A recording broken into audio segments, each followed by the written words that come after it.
Hey guys, so we're out here. It's July. Don's with me. We're gonna come out here. We're on flathead fish. And I had a guy tell me that in some of our other videos that even though we have shown what we think is enough information to show you how to catch these, that we didn't really show information how to catch them. So that's what we're gonna do today. We're gonna show you what we're doing.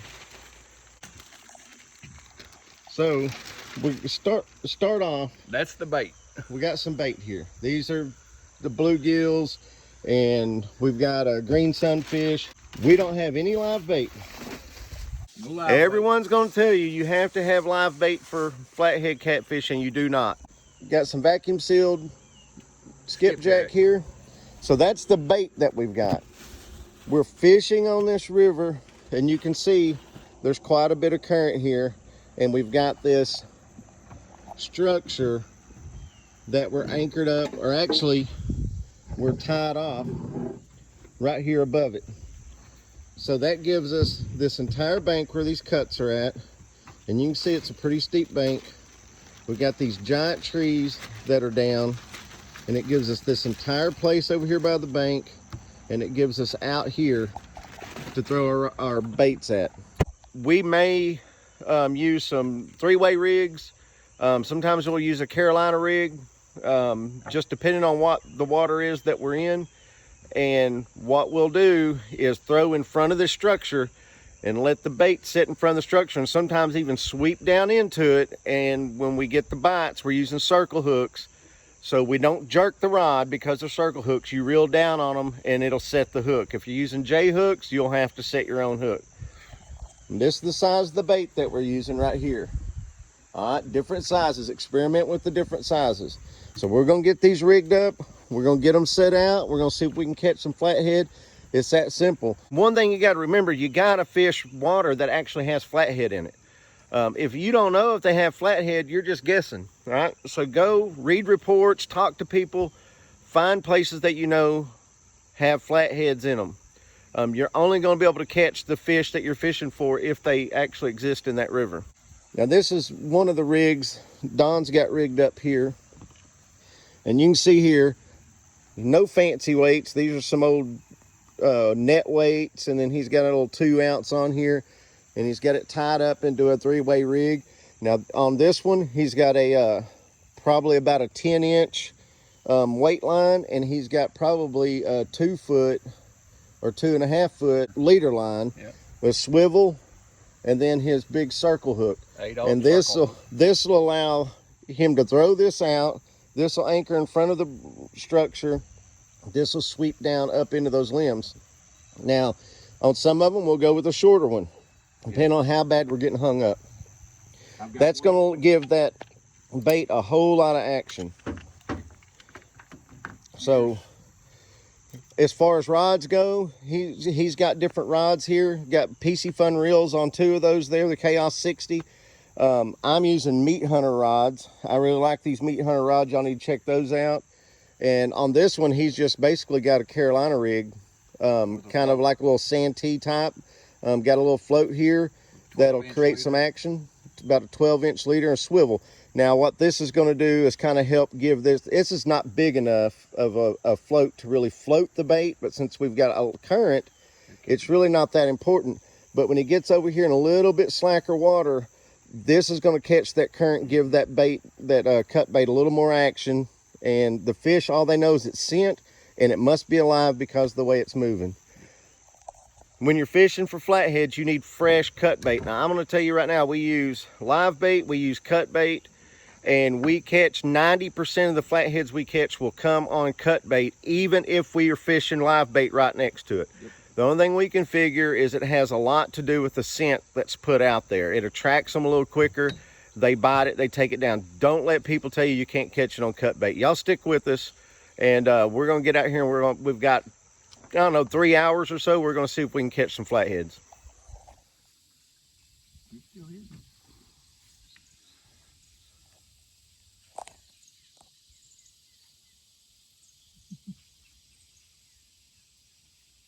Ain't got serious about it yet.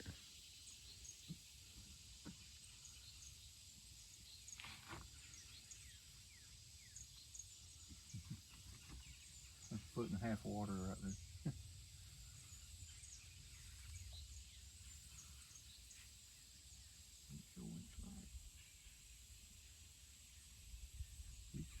Messing with it.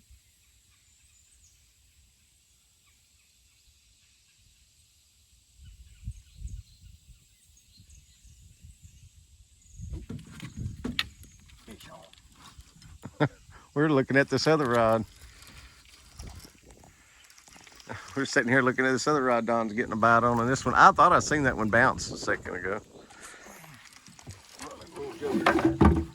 Nope, up in the motor. Little flathead. Made quick work of that one. I got Is he on? yeah, I think he hit it just hard. pulled. He hit it hard. Don's gonna get all the bites. You know, it usually seems the way it is. The shallowest rods end up getting the bites. He's still hitting it.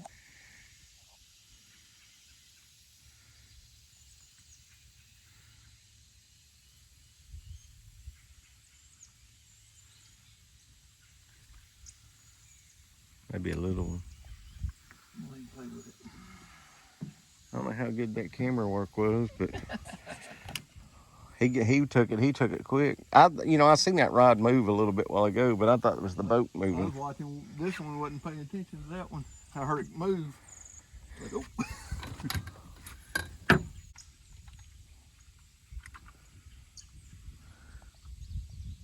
4 pounds,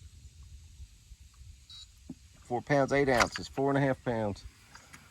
All right, so that's our first one, 4.5 pounds. We moved to some slacker water here. You can see the current seams right out here.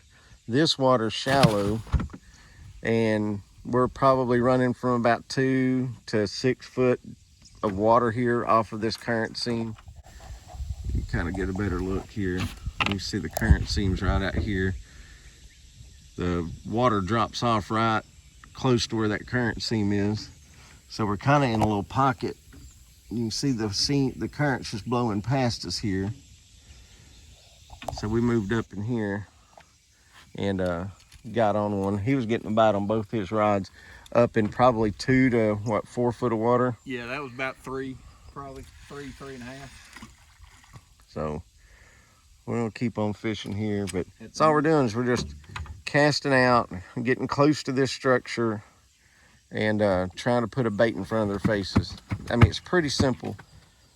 Basically, you when you're fishing for flatheads, you really want to focus on structure. Kind of like crappie fishing, you want to focus on structure.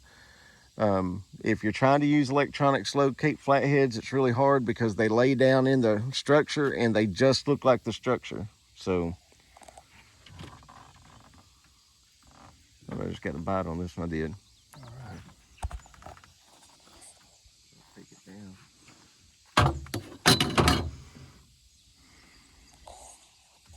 Oop, I just got another hit. Another one here. Let me set it up on. Yeah, I'm gonna guess this is gonna be a little bit bigger fish. Yeah.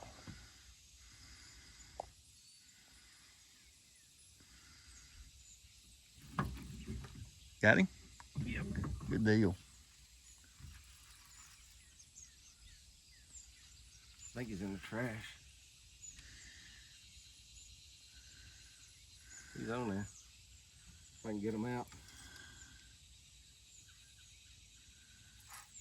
Oh, that's good fish. Yeah, Pull it's and a good drag. fish, but he's got me in the trash.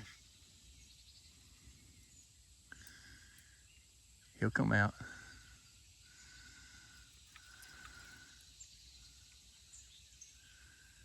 Do we need to go get him?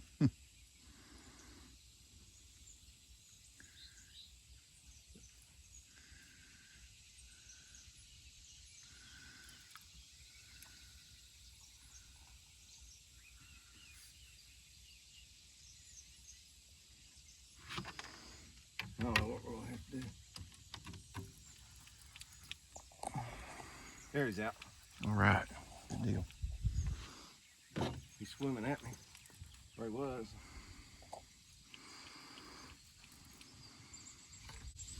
Sitting here watching these rods bounce.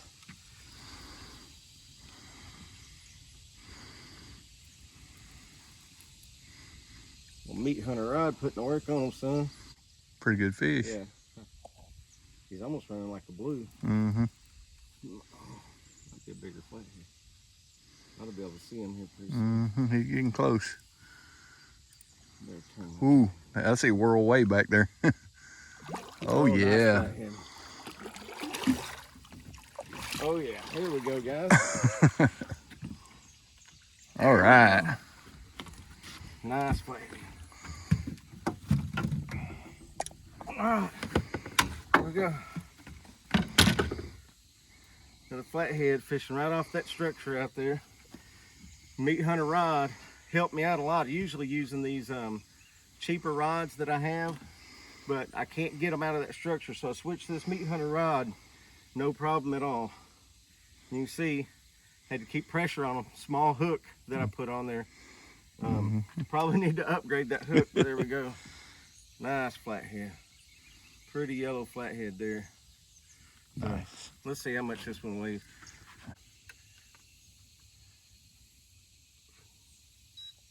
$13.10, almost 14. It wasn't quite as 13, so basically 13 and a half.